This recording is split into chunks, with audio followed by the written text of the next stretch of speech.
Pourquoi écrire un livre et pas des articles par exemple?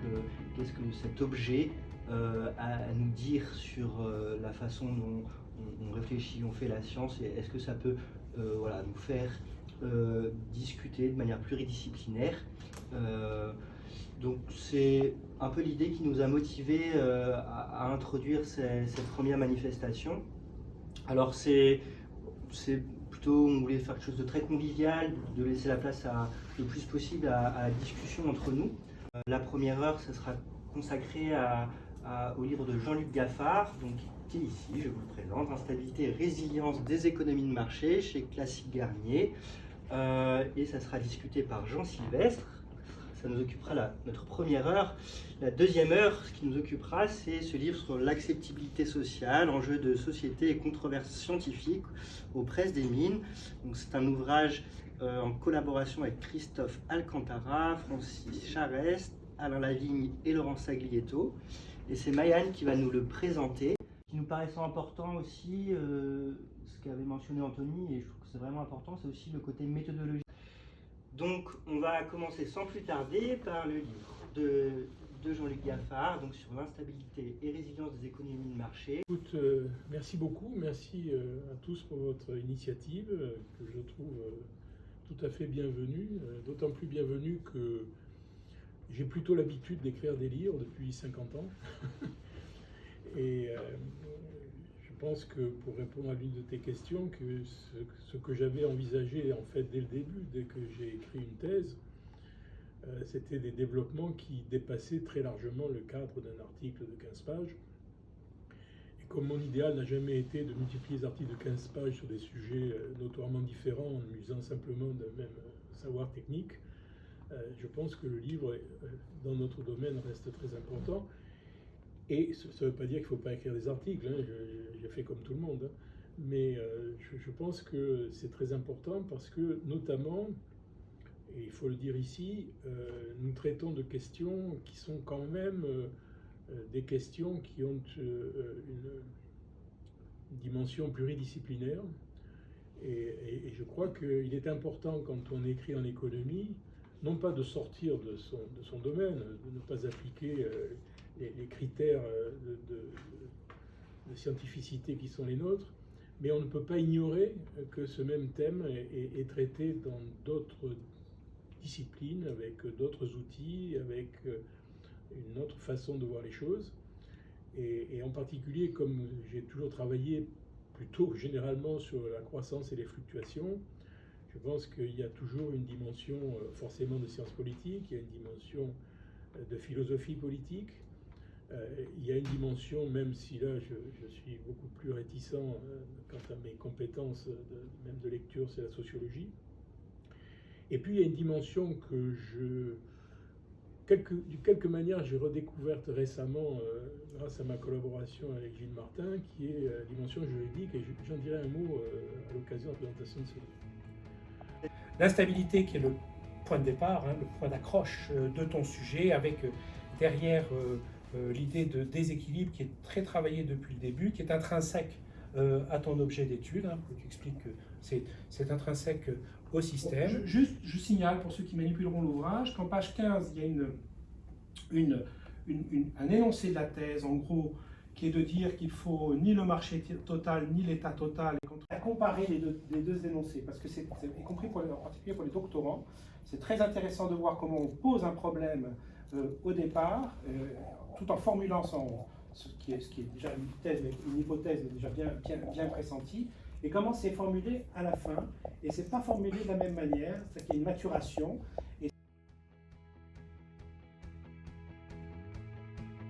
Donc le problème, c'est la structure de l'actionnariat. Et donc, est-ce que vous avez des fonds de pension qui réagissent aux résultats trimestriels, ou bien est-ce que vous avez des fonds de pension ou des blocs d'actionnaires qui sont plus stables, et une banque qui est, comme l'a été la banque allemande, une banque de proximité. Voilà les sujets qui comptent et qui doivent être étudiés. Ça veut dire qu'on finance le renouvelable avec les recettes du pétrole. Il faut être clair, c'est ça que ça veut dire. Mais si je fais ça, ça veut dire que même si les taux de profit sont énormes, Moi, je pourrais dire, mais attendez, qu'est-ce que vous faites là? Vous devriez continuer à explorer du pétrole encore plus, etc., abandonner vos trucs secondaires parce que ça pourrait apporter plus tout de suite. Et si Total peut le faire, c'est que quelque part, vous avez des actionnaires qui maintiennent ça, des banques, des actionnaires, et il n'est pas innocent non plus, et ça, je pense que ça interroge le juriste, par exemple, de savoir que, je crois, 8 à 9% du capital de Total est détenu par ses salariés. Quand c'est détenu par ses salariés, c'est par définition des actionnaires stables. Donc voilà le type de problème qu'il faut se poser. Donc on ne va pas dire c'est merveilleux, etc., ou au contraire ça va s'effondrer. Il faut s'interroger. En particulier, moi j'ai un truc qui m'est apparu au fond assez récemment, c'est que pour les économistes, il y a l'État, il y a le marché, l'entreprise n'existe pas. Mais vous pouvez chercher, gratter dans la théorie économique, l'entreprise n'existe pas.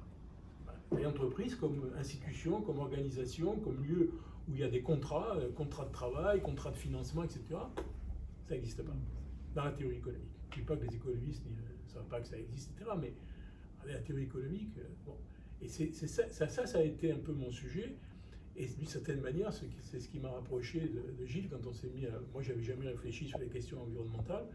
Il se trouve que j'ai commencé à y réfléchir à l'impulsion de mes derniers étudiants.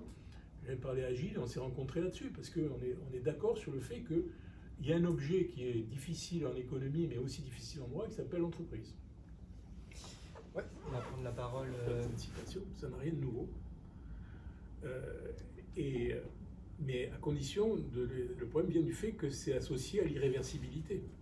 C'est-à-dire qu'il y a des choses qui existent que vous ne pouvez pas défaire comme ça, à volonté, sans que ça ait aucune conséquence.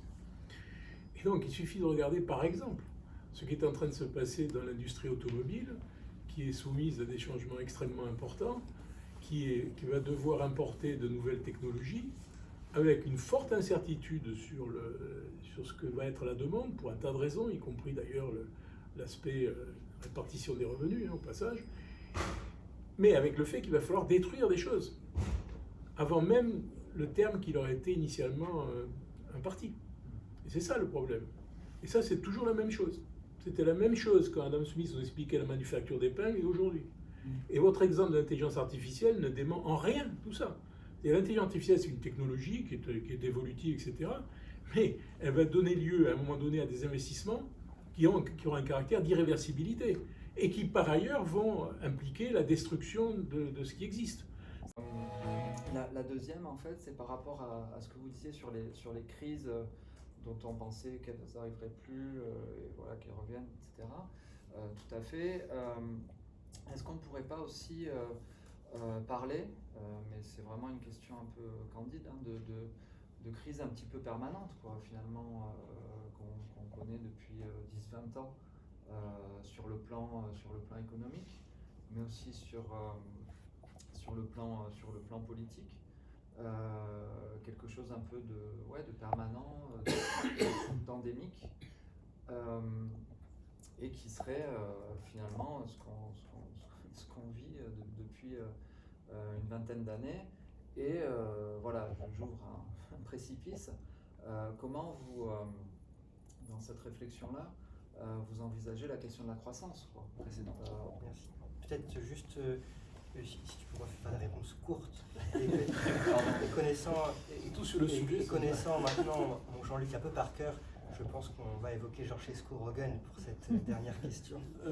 Oui, enfin, pas forcément, mais je veux dire, je pense que là, la réponse, c'est une réponse qui relève à la fois de l'histoire économique et de l'histoire de la pensée, de l'évolution de la pensée économique. Le changement, il se produit au début des années 1970. Pour faire simple, il y a un échec d'une certaine vision du libéralisme social réduite au keynésianisme hydraulique, comme je dis. Et et puis il y a des changements géopolitiques, etc. Et donc, on va voir émerger ce qu'on va appeler, je n'aime pas le terme, mais on va appeler l'ultralibéralisme. Les livres par rapport à ce qui nous occupe dans le laboratoire, l'interdisciplinarité ou le travail avec les autres disciplines, parce que c'est peut-être plus ça l'enjeu. Le support libre, en fait, il se prête mieux à aller voir ce que les autres ont dit sur des sujets qu'on traite, mais en restant, en fait, dans son champ disciplinaire. Moi, je trouve que c'est la bonne manière enfin, une des bonnes manières de travailler.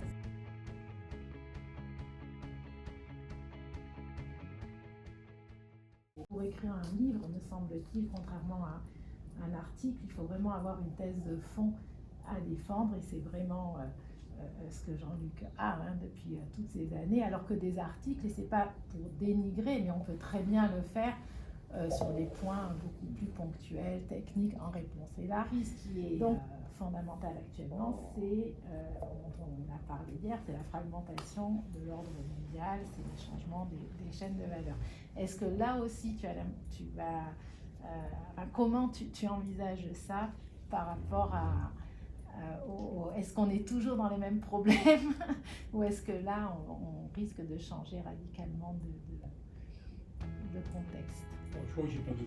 Non, moi, c'est surtout cette idée effectivement de convergence, en fait, qui m'a surpris. Et en plus, comme je suis en train de préparer une intervention, un colloque qui va se dérouler en Italie et qui se traduit par une approche très fortement pluridisciplinaire,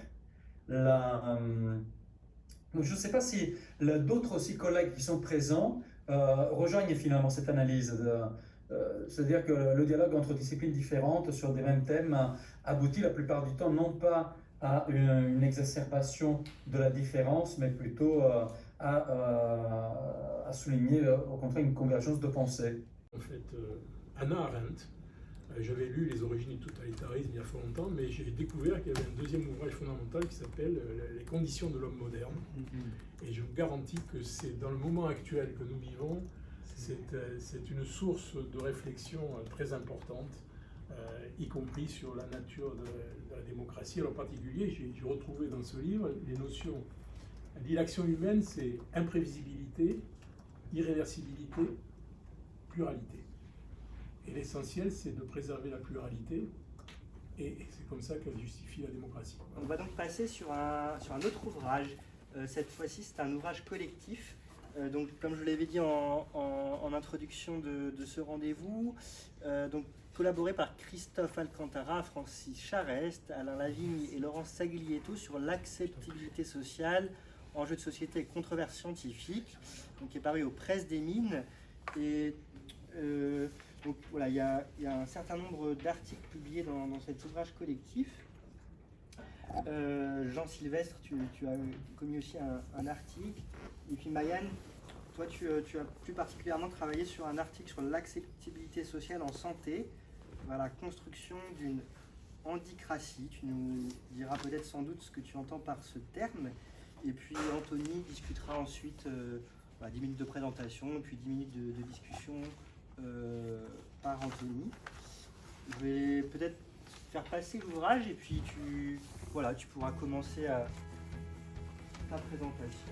Et ensuite, je voulais vraiment vous remercier pour cette adaptabilité et vous dire que je remplace Laurence qui aurait dû faire cette présentation puisqu'elle fait partie des coordinateurs et qu'elle m'a laissé la main tout simplement parce que j'ai fait partie du comité d'organisation, du comité scientifique et comme tu l'as dit, j'ai eu la chance de participer à une table ronde.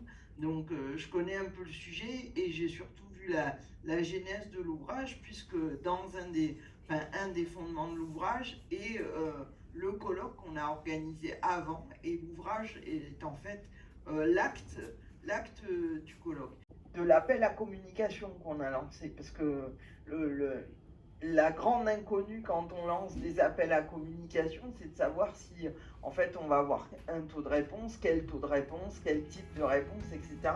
Et c'est vrai que d'avoir une variété d'universités nous a permis de toucher une variété de personnes. Parler du consommateur, c'était paradoxal quand on sait les disciplines d'où on vient tous les deux et ça a commencé avec une discussion comme ça, mais il a fallu d'abord qu'on comprenne ce que chacun mettait derrière chaque mot.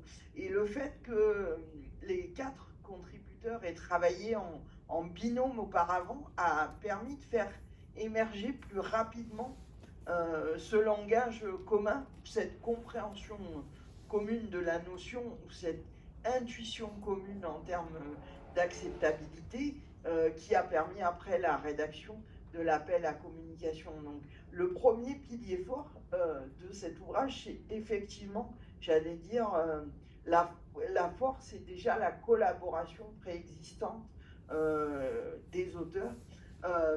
La deuxième force de l'ouvrage, c'est effectivement le fait qu'on se soit appuyé sur un colloque et que ça nous ait servi d'acte de colloque. Je pense que le chapitre, l'ouvrage avec des chapitres d'ouvrage était la seule solution parce que faut clairement dire, hein, si on aborde la question de l'acceptabilité sociale par une dizaine de disciplines, ce qui était le cas, aucune revue aujourd'hui n'est assez ouverte pour accepter une telle diversité de disciplines et de langages. 32 universités, donc 4 différentes pour les coordinateurs, mais 32 au total. Et là aussi, j'avoue, c'est toujours une surprise quand on fait ce genre de choses, dont 10 membres de l'Université Côte d'Azur et dont certains que moi je ne connaissais pas, hein. Vincent Meyer, avec qui je vais lancer des travaux, jusqu'à présent, je ne savais pas qu'il avait un pan très important de sa recherche tourné vers l'acceptabilité sociale. Donc c'est toujours aussi une richesse, j'allais dire, de partir de ce type d'ouvrage, parce que au-delà de la découverte scientifique, on découvre des collaborations possibles et collaborations qui sans doute n'auraient pas existé si on n'avait pas lancé cette idée d'acceptabilité sociale qu'on voit beaucoup et qu'on voit partout, mais dont l'incompréhension est pas toujours uniforme, puisqu'effectivement, elle est extrêmement diverse. Et là aussi, c'était à la fois d'avoir un focus micro et macro, et d'avoir toute la diversité, mais notamment d'avoir certaines tables rondes, les premières dans lesquelles a participé Jean Sylvestre et aussi les dernières de clôture, pour essayer de réunir l'ensemble de ces points de vue. Merci beaucoup Marianne pour ta présentation. On va donner la parole à Anthony pour enclencher un peu la discussion autour de ce thème de l'acceptabilité sociale. Et je te remercie de nous avoir précisé un peu toute la méthode, toute la genèse de cette publication, de ce livre. Je pense que c'est très intéressant de comprendre aussi tout ce qu'il y a derrière, les discussions avec les éditeurs, etc., les pressions, les timings qu'il peut y avoir. Et voilà, merci de nous avoir éclairé là-dessus. Merci Marianne. Ouais, effectivement, c'est vrai qu'on pourra avoir dans une discussion plus collective peut-être un éclairage un peu plus approfondi sur le rôle de l'ouvrage collectif dans notre métier. J'ai trouvé ce que tu disais était assez intéressant. C'était une espèce d'objet intermédiaire pour permettre des collaborations plus pluridisciplinaires, ce que ne permet pas, comme tu l'as dit, les articles académiques. Je voudrais revenir, moi, dans mon bref commentaire, mais là aussi, c'est plus pour ouvrir la discussion qu'autre chose, hein, sur la notion d'acceptabilité sociale. Alors, l'ouvrage traite de cette notion-là. Il y a énormément de contributions. D'une façon très générale, l'acceptabilité sociale dans l'ouvrage est perçue comme le résultat d'une forme de compromis, de négociation. Il est beaucoup question de démocratie participative dans l'ouvrage. Et de façon très générale, l'acceptabilité sociale est vue sous un angle positif, disons. Et c'est ça que j'aimerais questionner.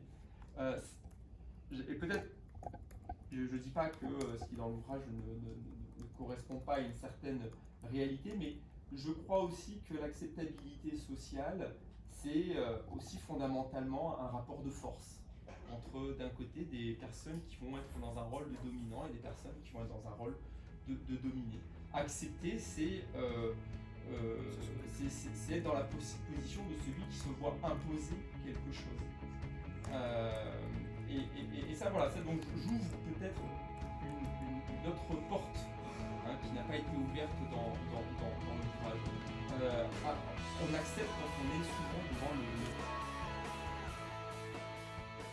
d'études sur un outil de mobilité douce pour personnes en situation de handicap, où il y a la question des assurances qui se pose, la question du partage de l'espace public. Ce que je voulais peut-être évoquer pour terminer, c'est aux uns ou aux autres, Anthony, Jean-Sylvestre ou toi Jean-Luc, que vous nous fassiez un peu partager votre expérience avec les éditeurs. Voilà. C'est quoi un peu le processus? Est-ce que vous avez vos éditeurs habituels? Est-ce que voilà, vous allez les chercher? Est-ce que c'est eux qui vous contactent? Est-ce que vous envoyez d'abord un plan détaillé? Vous faites un contrat? Voilà. Un peu tout ce processus initial du livre, si vous pouvez nous le partager. Moi, j'ai des expériences variées en fait, puisque en disant qu'à chaque fois qu'en tant que livre avec mon compère Mario Amen, on a eu affaire à un éditeur anglais. Moi, c'est très simple. On a envoyé un manuscrit. Ce manuscrit a fait l'objet de référies. Les référies ont dit oui ou non. En l'occurrence, ils ont souvent dit oui, avec des propositions de réforme, de modification, et puis voilà, et ça a été fait sans discussion. Classique Garnier, alors c'est complètement différent parce que j'ai envoyé le livre à un directeur de collection. Le directeur de collection a donné un accord préalable, mais ensuite j'ai eu une relecture du manuscrit. Ils m'ont donné 3 mois et j'ai une relecture du manuscrit extrêmement précise et extrêmement professionnelle qui valait référie. Enfin, je veux dire, la référie était par un normalien ou quelque chose comme ça. Je sais pas. Ouais. Pour moi, c'est quelqu'un anonyme, mais en tout cas, le travail est absolument exceptionnel. C'est-à-dire, c'est un travail de remarque sur le fond et un travail de forme aussi. C'est-à-dire en disant, bon là, on ne comprend pas, il faut réécrire, etc. Tu vois. Et donc, j'ai une expérience extrêmement contrastée de ce genre de choses. C'est vraiment propre à chaque éditeur et on ne peut pas faire de paquet même géographique, enfin, par famille d'éditeurs. Parce que même chez les Anglais, par exemple, moi j'ai publié chez Springer et chez Elgar, deux approches tout à fait différentes. En publiant le dernier ouvrage, Pourquoi travailler, c'est l'importance du travail post-publication. C'est-à-dire qu'il y a le travail d'écriture, et jusqu'à présent, pour moi, le travail s'arrêtait au moment de la publication. Et avec ces derniers ouvrages, j'ai compris que, non, en fait, à partir du moment où le livre est publié, il y a toute une aventure qui commence. Et c'est une belle aventure, mais à laquelle je m'y attendais pas, en fait. J'étais pas préparé, en fait. Tu t'es fait ta promotion toi-même. Alors, j'ai bénéficié d'un concours de circonstances, c'est-à-dire que j'ai sorti un livre sur le travail. Et peu de temps après, il y a eu la réforme des retraites. Et cette réforme de retraite, en fait, c'était sur le travail, en fait. C'est la réforme du travail, en fait. Et donc, j'ai été sollicité dans ce cadre-là, ce qui m'a permis de faire un peu la promotion de l'ouvrage. Et c'est vrai que c'était une belle aventure. C'est franchement une belle aventure. Ça m'a pris beaucoup de temps aussi, c'est ça. Peut-être qu'on peut... C'est une question qu'on pourrait aussi aborder, la question du temps. C'est des mois et des mois pendant lesquels je n'ai pas pu toucher un article de recherche, par exemple. Parce que j'étais sollicité par des médias, des ceci, des cela. Donc c'était bien, c'était super, c'était une super expérience. Mais ça veut dire que tout simplement on ne peut pas tout faire. Qu'à un moment donné, il y a des choix qui doivent être opérés et qu'écrire un ouvrage, c'est un travail important qui est encore aujourd'hui peu valorisé. Et quand on s'attelle à l'écriture et ensuite derrière à la promotion d'un ouvrage, et ben tout ce temps-là, on ne peut pas le passer à faire autre chose. Alors peut-être pour terminer, je voulais donner la parole à Jackie, peut-être en posant quelques questions, peut-être comment la valorisation des livres au gré d'Aigues, est-ce que dans les différents rapports avec HERS, etc., est-ce qu'ils t'ont fait remonter que c'était un élément important ou pas? Et puis, est-ce que, je ne sais pas, il y aurait une politique d'aide à la publication, si certaines personnes veulent s'engager dans l'écriture de livres? Voilà, je te laisse la parole pour conclure. Merci beaucoup. Très heureuse en fait d'avoir été présente aujourd'hui ce matin. C'est une initiative en fait dont on a parlé à plusieurs reprises avec différentes personnes. A priori, je dois le dire, j'étais pas super chaude et ça revient un peu au deuxième point de ta question. Mais en définitive, je pense que déjà je voudrais vraiment remercier Jean-Luc et puis aussi Maïane. Je voulais vous remercier tous les deux pour cette présentation voilà, très fluide et très voilà, intelligente de vos contributions. J'ai été aussi très intéressée par les travaux de discussion en fait, qu'ont élaboré à la fois Jean-Sylvestre et Anthony, et puis le travail aussi un peu d'arbitre de Maxime. Donc tout ça me plaît parce que en fait, ça fait discuter des gens différents dans un même lieu. Je pense que le laboratoire, il est là aussi pour ça. Et puis, plus essentiellement, je pense que notre boulot dans la recherche, c'est de produire des connaissances. Et les livres, c'est une manière de produire des connaissances, peut-être dans un contexte un peu différent, enfin même largement différent de la production d'articles. Et c'est pour ça que je ne veux pas du tout opposer ouvrage et article.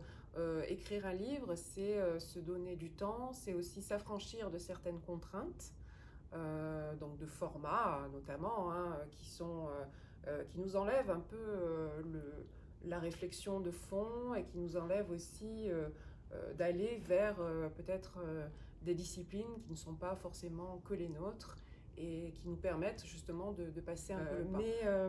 Mais voilà, je voulais vraiment dire que pour moi, on ne devait pas opposer production de livres et production d'articles, mais on devait plutôt trouver une complémentarité, et c'est là que je retombe habilement sur mes pattes, entre production de livres qui, encore une fois, voilà, nécessite un travail de fond sur des questions, y compris sur l'identification d'une question de recherche, parce que c'est vrai que dans un livre, dans la mesure où voilà, on a plus de temps, plus d'espace, plus de liberté en fait que dans un article. C'est aussi la possibilité pour nous de tester quelques questions de recherche et de voir en fait quelle est la réception à la fois au vu voilà, des lecteurs, mais aussi quand il s'agit d'ouvrages collectifs, au vu de la réception de ces questions de recherche par les auteurs qui contribuent à cette production. Donc voilà, donc je pense que c'est un passage ultra important de notre travail, parce qu'encore une fois, on est là pour produire des connaissances, hein, quel que soit le format, mais que pour autant, on ne doit pas forcément s'arrêter à la production de livres, mais qu'on doit, une fois qu'on a fait ce travail important de réflexion, de confrontation avec les autres, y compris avec les autres disciplines, ça doit nous stimuler pour produire des articles plus formatés et peut-être avec plus de facilité aussi. Merci à tous, merci Jean-Luc, merci Maëlle pour vos commentaires, merci aux discutants, merci à tout le monde d'être présent. On vous tiendra au courant pour la prochain rendez-vous.